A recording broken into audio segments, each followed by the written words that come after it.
सबसे पहले आपको देंगे तहलका खेज खबर। इमरान खान ने सऊदी वली अहद से मिलने वाली कीमती घड़ी किसको बेची? शहजाद अकबर साहब ने कॉल किया, उनको मैं जानता था। उन्होंने कहा जी कि आपसे जो है फराह गोगी राब्ता करेंगी। घड़ी का खरीदार समा सामने ले आया है। नेगोशिएट किया तो इन्होंने $2 मिलियन पे मेरे साथ सेटल किया। उन्होंने कहा कि जी हमें पैसे कैश चाहिए यहीं दुबई में, तो मैंने इनको एग्री करके अगले दिन कैश विड्रॉ करके इनको पैसे हवाले किए। तहाइफ का खरीदार समा पर, सबसे पहले ये खबर समा पर। तहाइफ जिन्होंने खरीदे हैं बिजनेसमैन है, वो भी हमारे साथ मौजूद है। पाकिस्तान में ये केस चल रहा है, अगर आपको एविडेंस के लिए बुलवाया जाए पाकिस्तान तो आप आएंगे? जी बिल्कुल जी, मैंने घड़ी खरीदी है, घड़ी मेरे पास है, एविडेंस है मेरे पास। इमरान खान और तोशाखाना केस से जुड़ी सबसे बड़ी खबर सबसे पहले सिर्फ समा पर। बुलेटिन का आगाज इसी अहम खबर से करेंगे। इमरान खान ने सऊदी वली अहद से तोहफे में मिलने वाली कीमती घड़ी किसको बेची, खरीदार सामने आ गया है। 50 से 60 लाख डॉलर मालियत की घड़ी दुबई की कारोबारी शख्सियत उमर फारूक को $20 लाख में फरोख्त की गई। शहजाद अकबर ने खरीदार से राब्ता किया। फराह गोगी घड़ी बेचने के लिए दुबई गईं। उमर फारूक के मुताबिक उन्होंने घड़ी की तस्दीक करवाई तो बताया गया कि $5 से $6 मिलियन की डील अच्छी होगी। उन्होंने $7.5 मिलियन दिरहम कैश पेमेंट करके घड़ी खरीदी। ये घड़ी जो है प्राइम मिनिस्टर इमरान खान को मिली थी सऊदी क्राउन प्रिंस से। घड़ी फिर इन्होंने तोशाखाना में जमा करा दी और वहाँ से बाई बैक करके ये दुबई ले आए और दुबई में फिर मैंने इनसे ये घड़ी खरीदी। जी मैंने $2 मिलियन में खरीदी थी। मुझे जी शहजाद अकबर साहब ने कॉल किया। उन्होंने कहा कि जी हमें अक्सर स्टेट विजिट होते हैं, गिफ्ट्स और आइटम्स डिफरेंट चीज़ें मिलती हैं और कुछ चीज़ें हम नहीं रखना चाहते, तो अगर आपका कोई इंटरेस्ट हो तो अभी हमें कोई वैल्यूबल गिफ्ट्स मिले तो हम आपको दिखाएंगे, अगर आपका कोई इंटरेस्ट हो तो आप खरीद लेना। मुझे उनकी कॉल आई 2019 कोई अप्रैल में। हमारे पास मास्टरपीस है, सेट है घड़ियों का, अगर आप चाहें तो हम आपको भिजवाते हैं। उन्होंने कहा जी कि आपसे जो है फराह गोगी राब्ता करेंगी। तो वो फिर जब आई तो उन्होंने मुझे कॉल किया, वो मेरे दफ्तर आई, उन्होंने मुझे ये सेट दिखाया। मैंने कहा कि अगर आप इजाजत दे तो मैं इसकी वेरिफिकेशन कराना चाहता हूँ। उनका कोई मसला नहीं, आप बेशक इसको ले जाएं, बस अपनी तसल्ली कर लें। मैंने दुकान वालों को दिखाया तो वो खुद शौक में आ गए। उन्होंने कहा जी आपको ये कहाँ से मिला? उन्होंने वेरीफाई किया। मैंने उनको ऐसे ही बाय द वे पूछा कि अगर मैं खरीदूँ तो किस कीमत में मुझे खरीदना चाहिए? उन्होंने कहा जी ये मास्टरपीस है, 10, 12, 15 मिलियन भी को देने के लिए तैयार है। अगर आपको $5-6 मिलियन में ये मिल जाए तो it's a very good deal. I got that confirmation. मैं वापस आया, नेगोशिएट किया तो इन्होंने $2 मिलियन पे मेरे साथ सेटल किया। उन्होंने कहा कि जी हमें पैसे कैश चाहिए यहीं दुबई में। अगले दिन कैश विड्रॉ करके इनको पैसे हवाले किए, $7.5 मिलियन दिरहम, और ये घड़ी खरीद ली उनसे। उनका कोई पाकिस्तान पैसे लेके जाने का इंटरेस्ट नहीं था, पैसे उनको यहीं चाहिए थे, दुबई में चाहिए थे। तोशाखाना घड़ी केस में साबिक मुशीर एहतसाब शहजाद अकबर इमरान खान के फ्रंटमैन के तौर पर सामने आ रहे हैं। कीमती घड़ी के खरीदार उमर फारूक ने समा से गुफ्तगू में तहलका खेज इंकशाफात किए। दावा किया नायाब घड़ी उनके पास है। पाकिस्तान में तोशाखाना केस चल रहा है, अगर उन्हें बुलाया गया तो वो शवाहिद के साथ पेश होने को तैयार है। इमरान खान ने तोशाखाना का माल फराह गोगी के जरिए ठिकाने लगवाया। तोहफे में मिली घड़ी के खरीदार उमर फारूक ने समा से खुसूसी गुफ्तगू में सारा भांडा फोड़ दिया। शहजाद साहब से मेरा राब्ता था। इन्होंने मुझे बताया कि जी हमारे पास एक बड़ी यूनिक पीस आया है, सऊदी क्राउन प्रिंस ने दिया है, अगर आप देखना चाहें तो। फराह गोगी जो है वो दुबई आ रही है लेके। मेरे ऑफिस आई थी वो। सऊदी वली अहद के दौरे पाकिस्तान के मौके पर मिलने वाला घड़ी का कीमती तरीन तोहफा खरीदने वाले उमर फारूक ने बताया कि फराह गोगी ने घड़ी का सौदा $5 मिलियन से शुरू किया और $2 मिलियन की ऑफर में मान गईं। मैंने उनको पूछा तो वो $4-5 मिलियन मांग रहे थे, तो मैंने उनको मना किया। मैंने कहा इतने ज्यादा पैसे तो नहीं मिल सकते। उन्होंने कहा जी अगर आप क्या देने के लिए तैयार है, तो मैंने फिर उनको $2 मिलियन की ऑफर दी, तो उन्होंने एग्री करके मुझसे पैसे ले लिए। उमर फारूक ने ये भी बताया कि फराह गोगी कैश रकम की अदायगी में घड़ी बेचने पर रजामंद हुई थीं। फराह गोगी थी जो लेके आई थी और उन्होंने मुझे गिफ्ट हैंड ओवर किया और उन्होंने मुझसे पेमेंट ली। तोशाखाना केस में शवाहिद और मालूमात के लिए तलब किया गया तो क्या पाकिस्तान आएंगे? समा के सवाल पर उमर फारूक ने आमादगी जाहिर कर दी। बिल्कुल जी, मैंने घड़ी खरीदी है, घड़ी मेरे पास है, एविडेंस है मेरे पास। ऑब्वियसली वाहिद पीस है पूरी दुनिया में, कोई इसके दो पीसेस नहीं है, तो ये जिसके पास भी होगी वही इसका buyer. In the end of the day मैंने तो खरीदी और मैं तो अंडरटेक कर रहा हूँ कि मैंने खरीदी है। कीमती तरीन घड़ी के खरीदार के मंजर आम पर आने के बाद सोशल मीडिया पर तरह तरह के तबसरों का सिलसिला जारी है। और इसी मामले पर इमरान खान का ट्वीट भी सामने आया। लिखा, बस बहुत हो गया, कल हैंडलर्स के ताउन से एक मशहूर फ्रॉड और बैनुल-अक़वामी तौर पर मतलूब मुजरिम की तरफ से तैयार की गई है बेबुनियाद कहानी के जरिए मुझ पर बुहतान लगाया गया। मैंने अपने वकील से बात की है, न सिर्फ पाकिस्तान बल्कि बरतानिया और UAE में भी मुकदमे का सोच रहा हूँ। मुस्लिम लीग नून की नायब सदर मरियम नवाज का ट्वीट भी सामने आया है। लिखती हैं, इधर उधर की बातें मत करो, रसीदें निकालो, घड़ी किसको बेची नाम बताओ, पैसा पाकिस्तान कैसे मंगवाया ये बताओ, दूसरों को चोर कहने वाला पाकिस्तान का सबसे बड़ा चोर निकला। तो आपको बताएं, मुस्लिम लीग नून की नायब सदर मरियम नवाज का ट्वीट भी सामने आया है। वो लिखती हैं कि इधर उधर की बातें मत करो, रसीदें निकालो, घड़ी किसको बेची नाम बताओ, पैसा पाकिस्तान कैसे मंगवाया वो बताओ, दूसरों को चोर कहने वाला पाकिस्तान का सबसे बड़ा चोर निकला। तोशाखाना और कीमती घड़ी के बारे में हकायक बताने पर PTI धमकियों पर उतर आई। तहरीक इंसाफ के रहनुमा फवाद चौधरी ने घड़ी खरीदने वाले बिजनेसमैन उमर फारूक को संगीन नताइज की धमकियां दी हैं और बयान वापस लेने के लिए सख्त दबाव डाला है। इसी पर मजीद बात करेंगे। ब्यूरो चीफ लाहौर नईम हनीफ साहब हमारे साथ मौजूद हैं। नईम साहब, अब धमकियां दी जा रही हैं, दबाव डाला जा रहा है? जी बिल्कुल, वैसे तो पूरी PTI धमकियों पर उतर आई है और कोई जस्टिफिकेशन नहीं है इस इतनी बड़ी जालसाजी और इतने बड़े इंटरनेशनल फ्रॉड की PTI के पास। इमरान खान साहब का भी ट्वीट आया थोड़ी देर पहले, उन्होंने बहुत धमकियां दी हैं अपने ट्वीट में। और फवाद चौधरी जो हैं उन्होंने कल लेट नाइट कॉल की है इस घड़ी के खरीदार शेख उमर फारूक जहूर को, और उन्हें जो है कहा है कि फिल फोर आप अपना ये बयान वापस लें और आप जो है ये बताएं कि ये गलत फहमी की बुनियाद पर हुआ। ये वो घड़ी नहीं है जो तोशाखाना की घड़ी थी, ये वो घड़ी नहीं है जो सऊदी शहजादे ने उस वक्त के वजीर आजम इमरान खान को दी थी। और अगर आप अपना बयान वापस नहीं लेंगे तो आपको संगीन नताइज भुगतना होंगे। आप अपने किसी इंटरव्यू में, किसी स्टेटमेंट में, किसी बयान में फराह खान गोगी और शहजाद अकबर का जिक्र भी नहीं करेंगे। ये धमकी आमेज फोन जो है ये फवाद चौधरी की तरफ से किया गया है उमर फारूक को। इस हवाले से उमर फारूक से हमारी बात भी हुई और उन्होंने तस्दीक की है कि फवाद चौधरी जो है, वैसे तो मुख्तलिफ अननोन नंबर से भी उनको कॉल जा रही है, धमकियों की और मैसेज जा रहे हैं, मगर फवाद चौधरी ने तो बाज़ाब्ता कॉल करके उन्हें डराया है, धमकाया है कि फौरी तौर पर जो है वो अपना बयान आप वापस लें और अपना मौक़िफ़ जो है इससे पीछे हटें। और दो नाम लिए उन्होंने कहा है कि शहजाद अकबर और फराह गोगी का आपने जिक्र नहीं करना आइंदा किसी इंटरव्यू में और अपने किसी भी स्टेटमेंट में। ये धमकी आमेज फोन जो है इमरान खान साहब के धमकी आमेज ट्वीट से कबल उमर फारूक जहूर जो इस घड़ी के खरीदार हैं उनको किया गया है। जी अच्छा नईम हनीफ साहब, जिस तरह से अब PTI फैक्ट्स भी छुपा रहे हैं, कुछ सही भी नहीं बता रही है, उसके बाद इस तरह की धमकियां देना, ये खुद अपनी सियासत को कहाँ लेके जा रहे हैं? देखिए, किसी सवाल का अभी तक जवाब सामने नहीं आया और मैं अभी आपको बता रहा हूँ इस वीडियो के दौरान कि आइंदा 24 घंटे के अंदर अंदर ये जो फवाद चौधरी साहब प्रेस कॉन्फ्रेंस कर रहे हैं और जो इनकी तरफ से मौक़िफ़ आ रहा है उसका भी बहुत बड़ा पोल खुलने जा रहा है। दयारे गैर से, दुबई से बहुत बड़ी खबर एक और आने वाली है, किसी भी वक्त वो आ सकती है और अभी तक किसी तरह जस्टिफाई नहीं कर पा रहे। ठीक है, दुबई से भी किसी भी वक्त जो है वो बड़ी खबर सामने आ सकती है। बहुत शुक्रिया नईम हनीफ साहब। तो PTI रहनुमा अपने चेयरमैन को तोहफे में मिलने वाले कीमती घड़ी कारोबारी शख्सियत को फरोख्त करने से साफ मुकर गए। फवाद चौधरी और दीगर रहनुमाओं ने इस्लामाबाद में प्रेस कॉन्फ्रेंस की, ये मानने से भी इनकार कर दिया कि घड़ी फराह गुज्जर के हवाले की गई थी। फवाद चौधरी का क्या कहना था, सुनते हैं।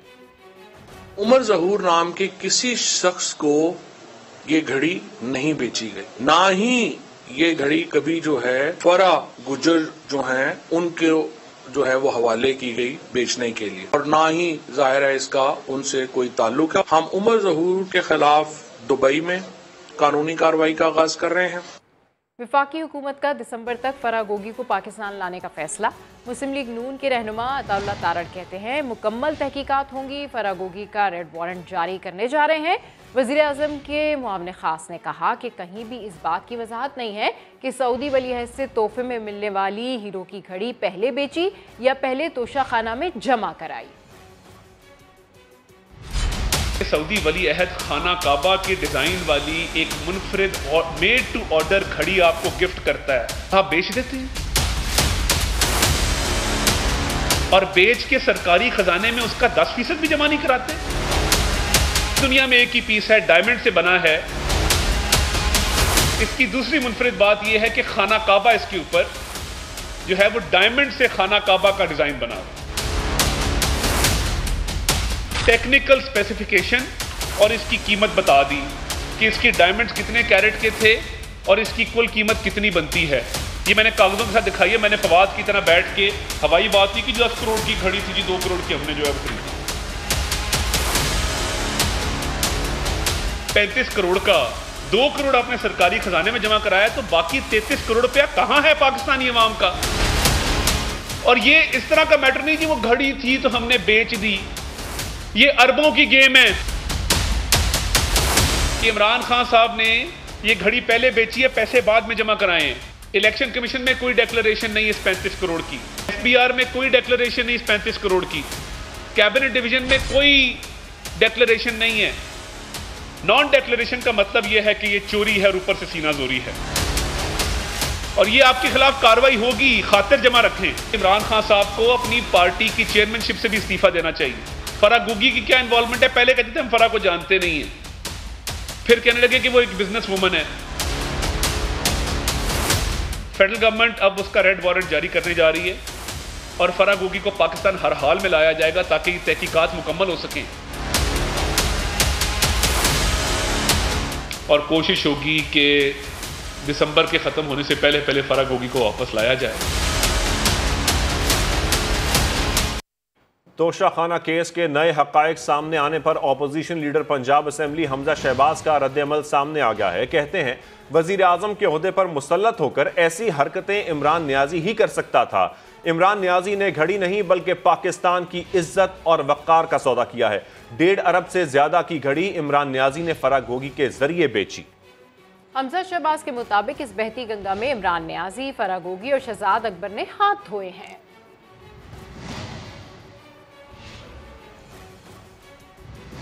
तर्जुमान पीडीएम हाफिज हमदुल्ला का कहना है सरकारी सादिक और अमीन इमरान खान झूठा होने के बाद घड़ी चोर भी साबित हो चुका है।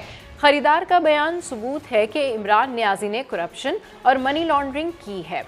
हाफिज हमदुल्ला ने मुतालबा किया कि मुजरिम साबित होने पर हुकूमत इमरान नियाज़ी को जेल में डाला जाए। उनका कहना था कि रियासत मदीना के दावेदार चोर की असलियत दुनिया को मालूम हो चुकी है। दुबई के खरीदार के बयान की रोशनी में तोशाखाना केस का फैसला किया जाए। साबित शुदा चोर को कानून के कटहरे में लाकर हिसाब लिया जाए। तोशाखाना केस में सबूतों के अंबार लग चुके हैं, लेकिन इंसाफ के 2 मयार नजर आ रहे हैं।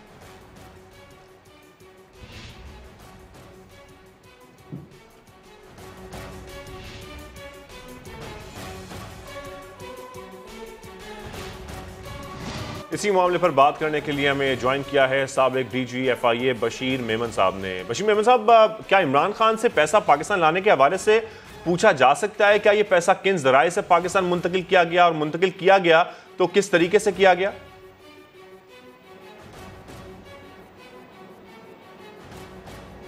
अस्सलाम वालेकुम और आपके व्यूअर्स को भी अस्सलाम वालेकुम। मैं आपको थोड़ा सा अर्ज़ करूं, ये बहुत ही कॉम्प्लिकेटेड केस है और कॉम्प्लिकेटेड से मुराद ये है कि मैं आपको ये अर्ज़ करूं, पहली बात तो ये देखना होगा कि वहाँ से जो तोशा खाने से जो चीज़ निकली, मैं आपको थोड़ा सा बैकग्राउंड में जाना चाहूँगा। तोशा खाना से चीज़ जो निकली, वो जो घड़ी और हार जो भी था, ये चीज़ें निकली कौन सी डेट को, किसकी इजाज़त से, और फिर उसकी पेमेंट हो चुकी थी जब वो निकली?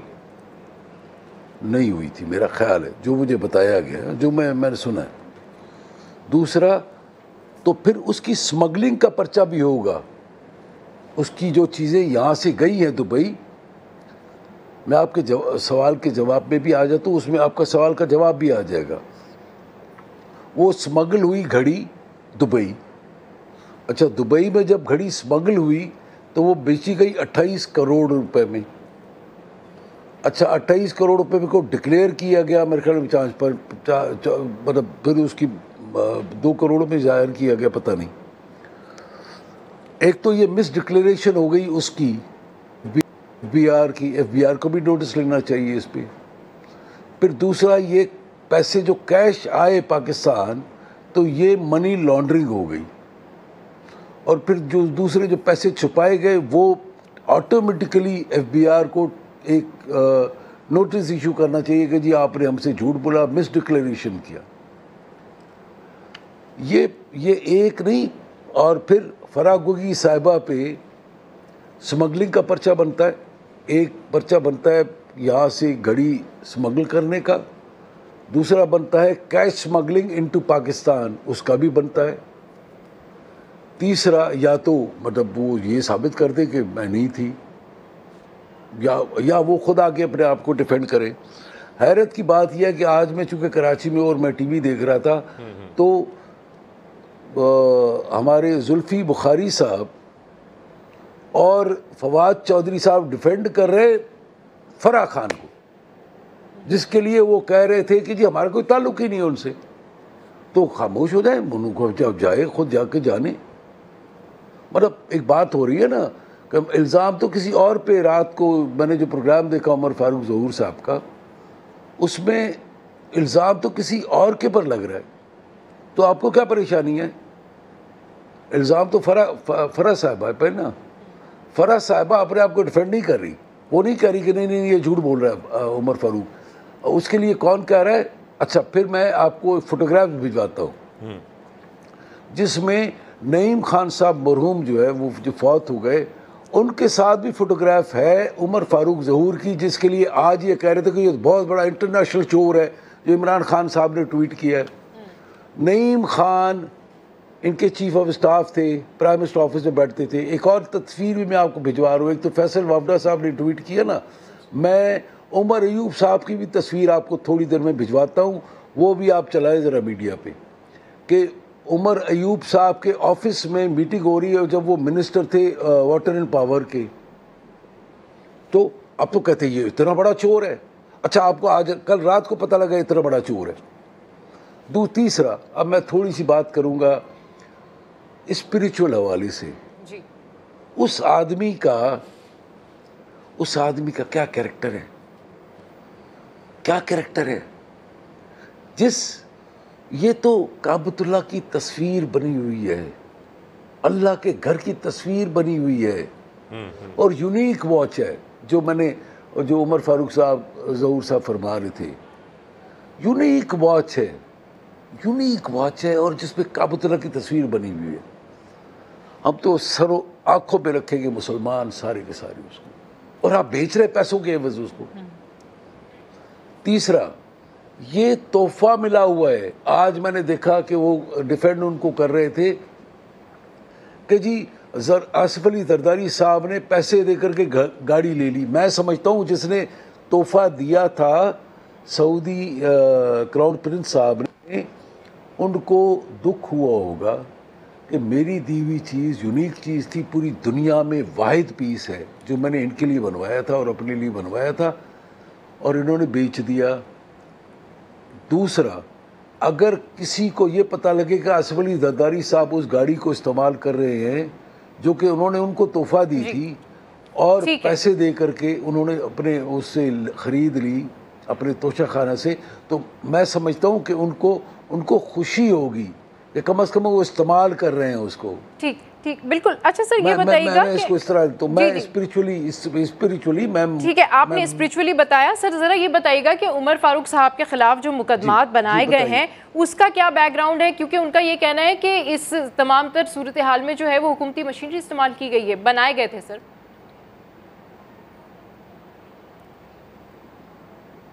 इमरान खान के दौर की बात, इंक्वायरी बेटा होगी ना, खुद पता लग जाएगा, खुद ब खुद पता लग जाएगा, कोई इशू थोड़ा।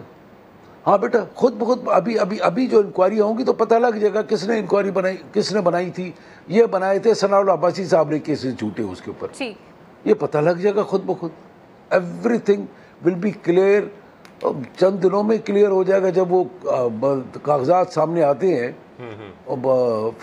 सनाउल अब्बासी साहब वो डायरेक्टर जनरल FIA, उन्होंने बनाए झूठी रिपोर्ट भेजी इंटरपोल को, पाकिस्तान के इमेज का सत्यानाश किया। और मैं दूसरी बात, अगर ये घड़ी वैसे ही, अगर ये घड़ी आप ये समझते हैं कि कोई गैर मुस्लिम खरीदता, कितनी बड़ी बेहरमती होती कि काबतुल्लाह की तस्वीर हो किसी डायल पे और वो कोई गैर मुस्लिम खरीद लेता। मैं समझता हूँ कि इसको अखलाकी तौर पे देखना चाहिए, कानूनी तौर पे तो है, बिल्कुल कानूनी तौर पर भी और अखलाकी तौर पर भी देखना चाहिए। बशीर अहमद साहब, यहाँ पर ये जरूर बताइएगा, अगर पैसे पाकिस्तान लाए गए हैं तो किस तरीके से लाए गए हैं? वो बैंकिंग ट्रांजैक्शन का है या फिर हवाला हुंडी का इस्तेमाल किया गया है?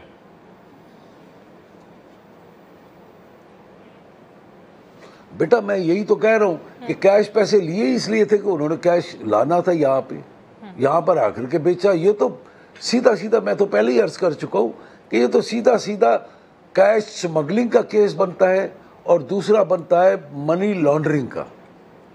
सिंपल, सीधा, स्ट्रेट, ये सीधा सीधा बनता है बेटा। ठीक है, अच्छा, ये कोई उसके लिए कुछ वो करने की जरूरत ही नहीं है। ये तो सीधा सीधा स्मगलिंग एंड मनी लॉन्ड्रिंग वो केस बनता है सीधा सीधा। या तो फिर मनी ट्रेल दे दें, रसीदा कटो। वो कहते हैं ना, मैं अभी ये कुछ और वज़ाहिर 3 साल हो गए मेरी नौकरी को, तो मैं तो आई एम फ्री सिटीजन।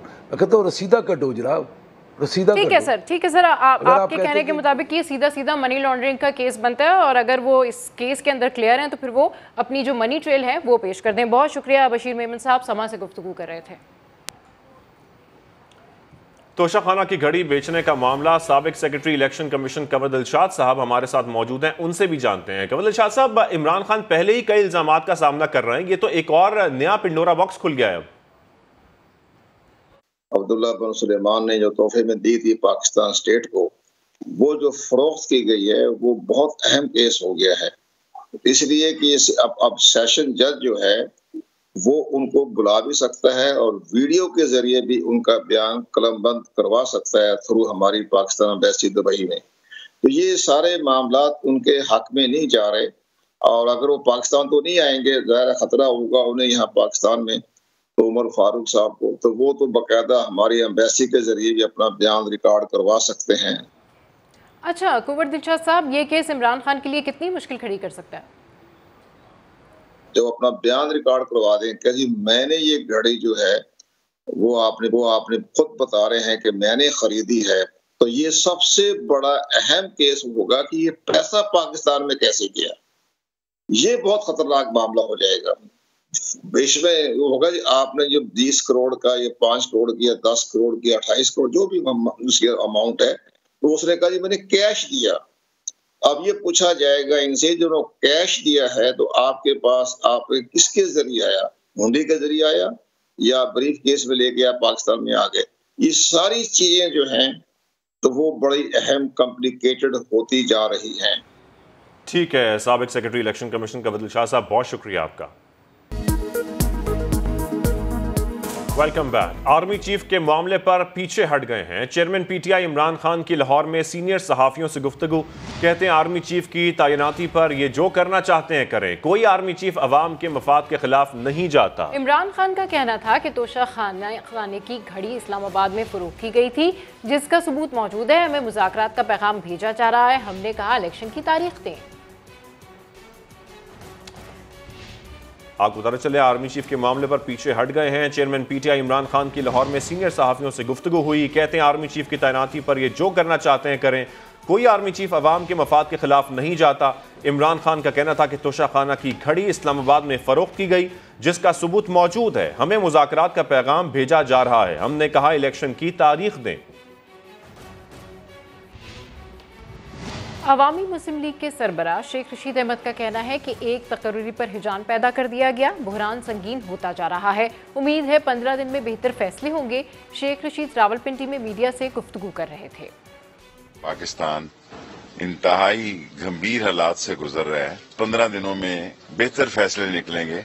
एक तैनाती के मसले पर इतना हिजान हमने पैदा कर दिया है और वो इस बात का तकाजा कर रहा है कि हम पाकिस्तान के लिए सोचें। बुहरान बहुत संगीन होता जा रहा है और मुल्क को जिस किस्म के हिजान में दाखिल कर दिया गया है, इलेक्शन की राह निकालकर इसमें बेहतरी पैदा की जाए।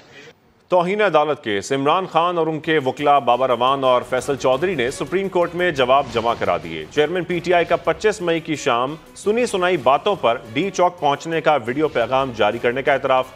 बाबर अवान ने सारा मलबा असद उमर पर डाल दिया। मजीद तफसीलात इस्लामाबाद से शहजाद अली की रिपोर्ट में। हुकूमत की सुप्रीम कोर्ट से इमरान खान के खिलाफ तौहीन अदालत की कार्रवाई के लिए इस्तदा पर बड़ी पेशरफ्त सामने आ गई। चेयरमैन पीटीआई ने 25 मई का डी चौक जाने का ऐलान ढके छुपे अल्फाज में नादानिस्ता गलती तो मान लिया, मगर इसके बावजूद अदालत से माफी नहीं मांगी। खुद को बचाने के लिए कारकुनों और वकला की आड़ ले ली। इमरान खान ने अपने दस्तखतों से अदालत में जमा कराए गए बयान में कहा कि जानबूझकर सुप्रीम कोर्ट की हुक्म अदूली नहीं की। मुझे 25 मई को अदालती हुक्म बारे आगाह नहीं किया गया। शाम 6:45 का वीडियो पैगाम कारकुनों की मालूमात की बुनियाद पर जारी किया। नादानिस्तगी में उठाए गए कदम पर अफसोस है। खुफिया इदारों की रिपोर्ट अदालती हुक्म अदूली साबित नहीं करती। ये हकाइक के खिलाफ और यकतरफा हैं। किसी वकील को सुप्रीम कोर्ट के केस में शामिल होने का नहीं कहा था। तहरीक इंसाफ के वकील बाबर अवान ने अपने जवाब में कहा, असद उमर की जुबानी हिदायत पर सुप्रीम कोर्ट को यकीन दहानी कराई। अदालत को इरादी या गैर इरादी तौर पर गुमराह नहीं किया। अदालती हुक्म के मुताबिक पीटीआई क़यादत से मुलाकात का इंतजाम हुकूमत की जिम्मेदारी थी, जो उसने पूरी न की। दूसरे वकील फैसल चौधरी ने भी जवाब में बाबर अवान जैसा मौक़िफ़ अपनाया। लकी मरवत में दहशतगर्दों ने अब्बासिया रोड पर पुलिस मोबाइल को निशाना बनाया। हमले में एएसआई समेत 6 एहलकार शहीद हो गए। वाक़े के बाद इलाके की नाकाबंदी कर दी गई। वज़ीर आज़म शहबाज शरीफ ने वाक़े की शदीद मज़म्मत की है। वज़ीर आला खैबर पख्तूनख्वा महमूद खान ने आईजी पुलिस से रिपोर्ट तलब कर ली। लकी मरवत में दहशतगर्दी। सुबह पुलिस मोबाइल मामूल के गश्त पर थी। इस दौरान चौकी अब्बासिया रोड की हदूद इलाका वांडा शाहब खेल में मोटरसाइकिल सवार दहशतगर्दों ने हमला किया। अंधाधुंध फायर किए। एएसआई समेत 6 पुलिस एहलकार शहीद हो गए। शहीद होने वालों के नाम अलमदीन, ड्राइवर दिलजान, कांस्टेबल परवेज, अहमद नवाज, अली उस्मान और महमूद हैं। डीपीओ ने बताया कि वाक़े के बाद दहशतगर्द फरार हो गए। इलाके की नाकाबंदी कर दी गई। सर्च ऑपरेशन किया जा रहा है। वजीर आला महमूद खान ने आईजी पुलिस से वाक़े की रिपोर्ट तलब की। उन्होंने कहा है कि वाक़या इंतहाई अफसोसनाक है। शहीदों की कुर्बानी रायगा नहीं जाने देंगे। वज़ीर आज़म शहबाज शरीफ ने लकी मरवत में पुलिस वैन पर दहशतगर्दों के हमले की शदीद मज़म्मत की है। शहीदों को खिराज अक़ीदत पेश किया है। कहा है कि दहशतगर्द पाकिस्तान के दुश्मन हैं। सारा पाकिस्तान दहशतगर्दी के खिलाफ सीसा पिलाई दीवार साबित होगा। उन्होंने कहा है कि खैबर पख्तूनख्वा हुकूमत शोहदा को एजाज़ात और शोहदा पैकेज दे। Welcome back. कराची में बैनुल-अक़वामी दिफाई नुमाइश आइडियाज़ 2022 जारी है। नुमाइश के दूसरे रोज़ chief of army staff general Qamar Javed Bajwa ने भी दौरा किया। आर्मी चीफ ने पाकिस्तान ऑर्डिनेंस फैक्ट्री में बनने वाले ड्रोन तैयारे अबाबील का इफ्तिताह किया और नुमाइश में मौजूद मुख्तलिफ स्टॉल्स का दौरा किया। उन्होंने आइडियाज़ में नुमाइश के लिए रखी जाने वाली मुख्तलिफ ममालिक की दिफाई मसनूआत का जायजा भी लिया। कराची में 11वीं दिफाई नुमाइश में अल-खालिद टैंक का नया वर्जन अल-खालिद 1 भी लॉन्च कर दिया गया है। इस टैंक की क्या खुसूसियात हैं, जानते हैं अहमद रहमान खान से। जी अहमद, अपडेट कीजिए। बिल्कुल, दिफाई नुमाइश में अल-खालिद टैंक्स का एक नया वेरिएंट जो है वो लॉन्च किया गया है। अल-खालिद 1 इसका नाम है। वैसे ही अल-खालिद टैंक जो कि पाकिस्तान मेड ये टैंक है और दुनिया भर में बहुत मकबूल है क्योंकि वो वाहिद टैंक है जो कि न सिर्फ ज़मीन से ज़मीन पर वार करने की सलाहियत रखता है, बल्कि ज़मीन से फ़िज़ा में वार करने की सलाहियत रखता है। उड़ते हुए जहाज़ को निशाना बनाया इस टैंक से जा सकता है। इसी तरह ये पानी में भी जो है वो चल सकता है, यानी कि समंदर में तैरने की सलाहियत भी ये टैंक जो है वो रखता है। तो इसके नए वेरिएंट में क्या चीज़ें शामिल हैं वो ये हैं कि जनाब इसकी कुछ गेजेस जो हैं वो डिजिटलाइज कर दिए गए हैं, यानी कि जब ये ऑन ग्राउंड हो और चल रहा हो तो क्या हीट है, क्या टेम्परेचर है, ये तमाम तर चीज़ें जो हैं वो डिजिटलाइज कर दी गई हैं ताकि इस टैंक के ऑपरेट करने वाले शख्स को आसानी हो और वो बआसानी ना सिर्फ हदफ को निशाना बना सके बल्कि उसको ये इल्म हो कि उसके टैंक की क्या पोजीशन है, कितना फ्यूल बाकी रह गया है, कितने मज़ीद वो सफ़र तय कर सकता है और कितना हीट है और कितनी टेम्परेचर इस वक्त टैंक की है। तो ये तमाम तर चीज़ें अहम होती हैं और वो अब इसमें तमाम तर नए वेरिएंट में ये चीज़ें डिजिटलाइज कर दी हैं। फॉरेन डेलीगेशन जो यहाँ पर आ रहे हैं, अल खालिद टैंक के वैसे ही दुनिया में जो है वो बहुत ज़्यादा डिमांड है, लेकिन अब अल खालिद टैंक 1 जो कि एक नया वेरिएंट है उसको जो लॉन्च किया गया है तो इस वक्त लोगों की नज़रें इस पर जो है वो जम गई हैं और काफ़ी लोग इसके बारे में, जो फॉरेन डेलीगेशन आ रहे हैं वो इसके बारे में सवालात करते हुए हमें दिखाई दे रहे हैं। जी, और अब आपको बताएं, T20 वर्ल्ड कप में दूसरी पोजीशन हासिल करने के बाद पाकिस्तान क्रिकेट टीम वतन वापस पहुंच गई है।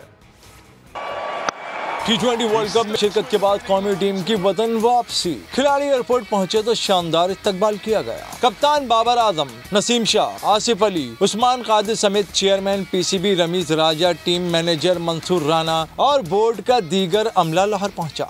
मद्दाओं ने कौमी हीरोज का पुरतबाक इस्तकबाल किया, सेल्फीज बनवाई। फास्ट बॉलर हारिस रऊफ इस्लामाबाद में अपनी रिहाइशगाह पहुंचे तो फूलों की पत्तियां निछावर की गई, ढोल बजाकर इस्तकबाल किया गया, मिठाई तकसीम की गई। हारिस रऊफ ने वर्ल्ड कप में सपोर्ट पर फैंस का शुक्रिया अदा किया। शाहीन अफरीदी का इंजर्ड होना क्रिकेट का हिस्सा है और स्पोर्ट्स में इंजरीज होती रहती हैं, बट जिस तरह का फाइनल है उस तरह अल्हम्दुलिल्लाह जिस तरह हम लड़के खेले और अपनी एफर्ट पूरी 100% दी और फाइनल को फाइनल की तरह खेला। फैंस का जिस तरह उन्होंने सपोर्ट किया उनका शुक्रिया।